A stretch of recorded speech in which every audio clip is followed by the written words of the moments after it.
అసలు చాలామందికి తెలియక ఒక తప్పు చేస్తూ ఉంటారు. రాత్రిపూట ఇల్లు నీట్గా ఉండాలని చీపురుతో చిమ్మి పడుకుంటారు. అలా చేస్తే దరిద్ర దేవత ఇంట్లోకి వస్తుంది. రాత్రిపూట ఎప్పుడూ కూడా ఇల్లు చీపురుతో చిమ్మకూడదు. ఇంకొంతమంది బంధువులు ఇంటికి వచ్చి వెళ్ళగానే చిమ్ముతూ ఉంటారు. అలా చేసిన దరిద్ర దేవత ఇంట్లోకి ప్రవేశిస్తుంది.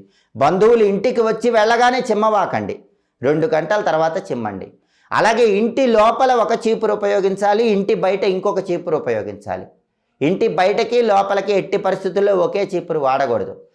పూజ గది దగ్గర మాత్రం చీపురుతో చిమ్మకుండా సాధ్యమైనంత వరకు వస్త్రంతోనే శుభ్రం చేసుకోండి.